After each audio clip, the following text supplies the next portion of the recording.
سامعین گرامی قدر، ہم سال نو کے حوالے سے اور امام ہر جہاں کی ولادت باسعادت کے حوالے سے کچھ باتیں کر رہے ہیں۔ ہم نے ایک واقعہ بیان کیا تھا جس کا کلام اللہ میں ذکر ہے کہ جناب مریم علیہ السلام کو جب فرشتے نے بشارت دے دی تو اس کے بعد آپ اپنی خالہ الشبا کے یہاں چلی گئی۔ اتنا لمبا سفر اکیلی عورت ہمارے مشرقی ماحول میں بغیر محرم کے سفر نہیں کیا کرتی، یا پھر اور خواتین کے ساتھ چلے تو یہ اور خواتین بھی جا رہی ہیں، ان کے ساتھ یہ بھی چلی جا رہی ہیں۔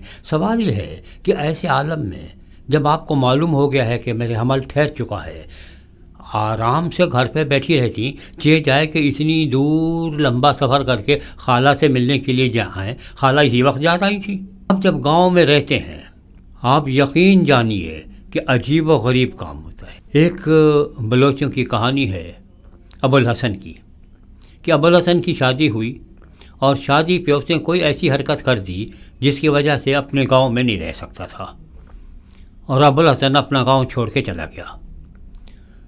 30 برس کے بعد اس نے سوچا اب تو لوگ بھول چکے ہوں گے، اب تو کوئی پہچانتا بھی نہیں ہوگا، اس زمانے میں جوان تھا، اب میں بوڑھا ہو گیا ہوں، اب چلو اپنے گاؤں واپس چلو۔ گاؤں واپس چلا، پہنچا، واقعی اس کو کوئی نہیں پہچان پایا کیونکہ اس کی حلیہ بدلا ہوا تھا، اب وہ آواز بھی بدل گئی تھی۔ وہ پوچھنے لگا کہ بھائی گاؤں والوں سے کہ کوئی نئی تازہ خبر؟ ان کا نئی تازہ تو کوئی خبر نہیں ہے، ہاں 30 سال پہلے کی خبر ہے کہ ابو الحسن نے یہ کیا تھا۔ گاؤں والے نہیں بھولتے بھائی، شہر والے بھول جاتے ہیں۔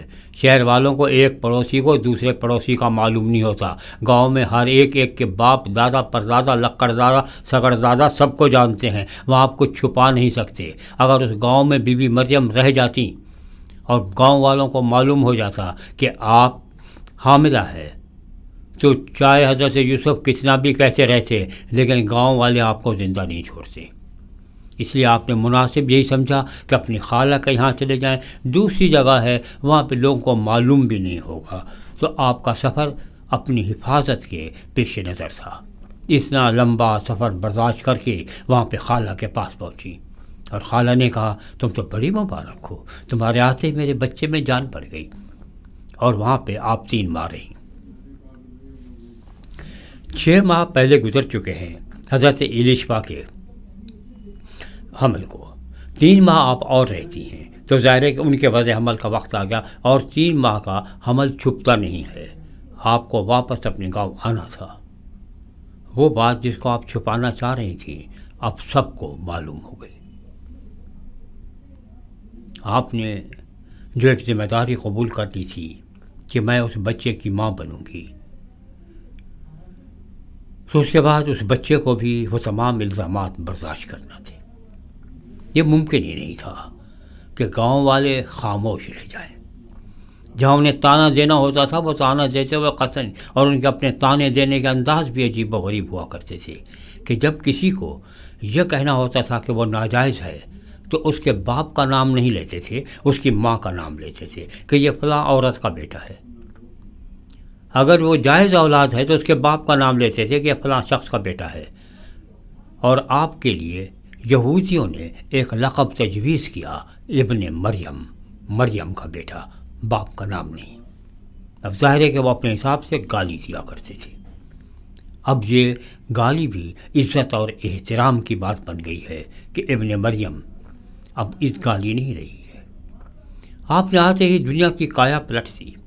ہم نے کہا غریبوں کی حالت بدل دی، جانوروں تک کے حقوق کے لیے لڑے، سارے کام کیے، اور اس گالی کو ایک مقدس چیز بنا دی کہ اب ابن مریم ایک احترام کی بات ہو گئی ہے۔ اور اگر آپ عیسیٰ ابن مریم کہتے ہیں، مریم کے بیٹے، تو اب یہ نہیں ہے کہ گالی دے رہے ہیں بلکہ آپ کی معجزانہ پیدائش کی طرف اشارہ ہے۔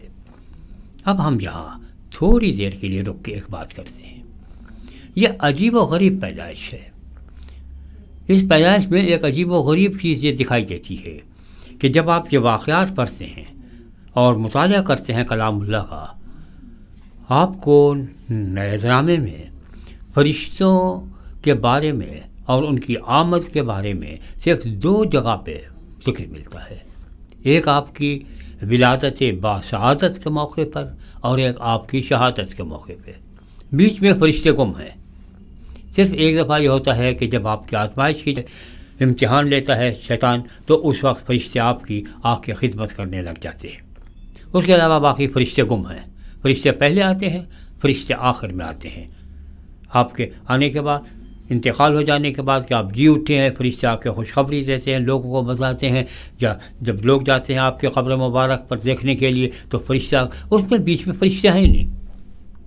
فرشتے یا آپ کی ولادت کے وقت پر ہیں یا آپ کی شہادت کے وقت پر ہیں، بیچ میں کوئی فرشتے نہیں ہیں، فرشتے گم۔ اب اس سے یہی معلوم ہوتا ہے کہ جیسے آپ کی ولادت خوشخبری ہے، آپ کی وفات بھی خوشخبری ہے۔ یہ ایک عجیب و غریب چیز ہے کہ عام طور پر وفات کبھی خوشخبری نہیں ہوتی، بدخبر ہوتی ہے کہ کوئی اس دنیا جہان سے چلا گیا، لیکن آپ کا جان دے دینا اتنا اہم ہے تاکہ ہماری جان بچ جائے، تو وہ بھی خوشخبری، اور یہ آپ کا پیدا ہونا بھی خوشخبری اور آپ کا مرنا بھی خوشخبری۔ مبارک ہے وہ دن جس دن میں پیدا ہوا، اور مبارک ہے وہ دن جب میں اس دنیا سے جاؤں گا۔ تو وہ دن بھی مبارک اور وہ دن بھی مبارک۔ آپ کسی اور کے بارے میں کہہ دیجئے کہ مبارک ہے وہ دن جس دن وہ مر گیا، آپ دیکھیے آپ کا کیا حشر کرتے ہیں، کیونکہ اس کی موت اپنی ذات کے لیے ہوتی ہے، اس لیے کسی اور کے لیے مبارک ہوتی نہیں۔ آپ کی وفات چونکہ اوروں کے لیے ہے تو لہذا اب وہ دن بھی مبارک ہے، وہ بھی مبارک دن ہے اور وہ بھی مبارک دن ہے۔ آپ کی ولادت باسعادت پہ ایک تو یہ ہوا کہ فرشتے تشریف لے آئے، ایک اور بھی کام ہو گیا، فرشتے ادھر بھی آ رہے ہیں ادھر بھی جا رہے ہیں، سب کو خوشخبریاں دیتے پھر رہے ہیں۔ اور اس کے بعد یہ ہے کہ 2 برس کے بعد کچھ لوگ آتے ہیں ایران وغیرہ سے، اور وہ کہتے ہیں کہ اس کی پیدائش پہ ہم نے ایک ستارہ طلوع ہوتے دیکھا تھا۔ ایک عجیب و غریب واقعہ یہ ہے کہ ایک ستارہ طلوع ہوتا ہے جو خوشخبری دے رہا ہے۔ ان کے یہاں آپ دیکھیں کہ جو آسمان کا جو نقشہ بنا ہوا ہے اس میں مختلف دائرے بنے ہوئے ہیں کہ یہ علاقہ یہودیوں کا ہے، یہ فلاں جگہ کا ہے، یہ رومیوں کا۔ اگر اس جگہ پہ کچھ ہو جائے، ستارہ کوئی نیا نکل آئے، تو اس کا مطلب ہے کہ فلاں علاقے کا بادشاہ یا مر جائے گا یا پیدا ہو جائے گا۔ تو انہوں نے دیکھا کہ یہ یہودیہ کے علاقے میں جہاں یہودی رہتے ہیں وہاں پہ ایک ستارہ طلوع ہوا ہے، تو لہذا وہ اس پہ چلے 2 برس ان کو لگ گئے، آتے آتے جب وہ پہنچے، وہ بات کا واقعہ ہے، لیکن وہ ستارہ اسی وقت طلوع ہوا تھا جب آپ کی ولادت سے باسعادت ہوئی تھی۔ ستارہ نمود ہو گیا۔ یہ دمدار ستارہ تو ہو نہیں سکتا، کیونکہ دمدار ستارے 2 برس تک نہیں رہتے، وہ آیا ادھر سے آیا، چمک کے گیا، ادھر نکل گیا، ختم ہو گیا، اس کے بعد اس کو عام ستاروں کا بھی حشر نہیں ہوتا۔ ظاہر ہے کہ کوئی عجیب و غریب واقعہ ہے جو ہوا ہے جسے وہ سمجھ رہے تھے جو ہماری سمجھ سے بالا تر ہے، لیکن پروردگار عالم نے جہاں زمین پہ نشان دکھائے وہاں آسمان پہ بھی نشان دکھائے کہ عین ممکن ہے۔ اس دنیا کے لوگوں کا کوئی بھروسہ نہیں، کل کو یہ کہنا شروع کر دیں ہم مریم کی گواہی قبول نہیں کرتے، وہ ایک عورت کی گواہی ہے۔ یہ عین ممکن ہے کہ کل کو یہ کہنا شروع کر دیں ہم یوسف نجار کی گواہی قبول نہیں کرتے، اس کی تو اپنی جان پہ بچی تھی، معلوم نہیں آدمی کیا کیا کچھ کہہ دیتا ہے۔ یہ عین ممکن ہے کہ کل کو یہ لوگ کہتے ہیں کہ ہم غدریوں کی کوئی گواہی قبول نہیں کرتے، ان کا ہمارے معاشرے میں مقام ہی کیا ہے۔ تو یہ سارے شاید جھوٹ بولتے ہیں، لیکن ستارے سے جھوٹ نہیں بولتے۔ اس سے کون جھوٹ بلوائے گا، اسے کون غلط وقت پہ نکالے گا اور کون غلط وقت پہ طلوع کرے گا۔ انہوں نے دیکھا ستارہ وہ ہے، جب تک وہ اس مقام تک پہنچ نہیں گئے جہاں تک انہیں جانا تھا، ستارے نے ان کا پیچھا نہیں چھوڑا، ان کے ساتھ ساتھ رہا۔ اس کے بعد ستارہ کہاں گیا آج تک فلکدانوں کو بھی معلوم نہیں ہوا۔ وہ ستارہ جو آپ کی ولادت باسعادت کی خوشخبری دیتا تھا، اس کے بعد اس ستارے کی ضرورت نہیں رہی تھی۔ کیوں؟ ستارہ طلوع ہوا آپ کی ولادت باسعادت کو ظاہر کرنے کے لیے۔ یہ افراد اس ملک سے روانہ ہوئے مشرق سے آپ کے دیدار کے لیے۔ ستارہ آپ کے ساتھ ساتھ رہا، جب آپ کا دیدار ہو گیا تو اب آپ خود سچائی بتائیے، سورج طلوع ہو جائے تو ستارے دکھائی دیتے ہیں؟ جب انہوں نے آفتاب صداقت دیکھ لیا تو اب ستارے کی ضرورت کیا تھی؟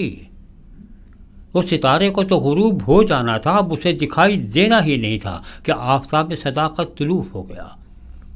اس لیے آپ کی ولادت کے وقت زمین پر بھی نشانات ظاہر ہوئے اور آسمان پر بھی، کہ زمین کی گواہی کو ٹھکرانے والے آسمان کی گواہی کو کیسے ٹھکرائیں گے؟ تو جس کی ولادت پہ زمین و آسمان گواہی دیں وہ کون ہوگا؟ وہی ہوگا جو مالک ارض و سما ہوگا۔ اسی کے لیے تو زمین و آسمان گواہی دیں گے، میرے اور آپ کے لیے تھوڑی دیں گے۔ ہمارے لیے تو نہ زمین گواہی دیتے نہ ہمارا پڑوسی گواہی دیتا ہے، اور اس کے لیے زمین اور آسمان گواہی دیں۔ اور اتنا لمبا سفر ہوتا رہے، ستارہ پھر بھی ان کا ساتھ نہ چھوڑے اور ان کو راستہ دکھاتا چلائے کہ تاکہ اس جگہ پہنچ جائیں جہاں انہیں پہنچنا چاہیے۔ اور جب وہ پہنچ جاتے ہیں، آپ کے خدمت اقدس میں اپنے تحفے تحائف پیش کر دیتے ہیں، واپس جاتے ہیں۔ تو اب ہونا یہ چاہیے تھا کہ واپسی پہ بھی ستارے نے ان کی رہنمائی کی۔ نہیں، واپسی پہ ستارہ کوئی رہنمائی نہیں کرتا، کیونکہ سورج دیکھ لیا۔ جب سورج کو طلوع ہوتے دیکھ لیا تو اب ستارے کی کیا ضرورت ہے؟ وہی ایک روشنی کافی تھی۔ آئے تھے تو ستارے کی روشنی میں آئے تھے، راستہ دکھائی نہیں دیتا تھا۔ جاتے ہیں، کوئی ستارہ نہیں ہے، لیکن جس کا چہرہ مبارک دیکھ لیا ہے اس کی روشنی اتنی ہے کہ اپنے وطن آرام سے جا سکتے ہیں۔ اب بھی اگر وہ شخص یہ نہیں کہتا کہ میں دنیا کا نور ہوں تو اور کیا کہتا؟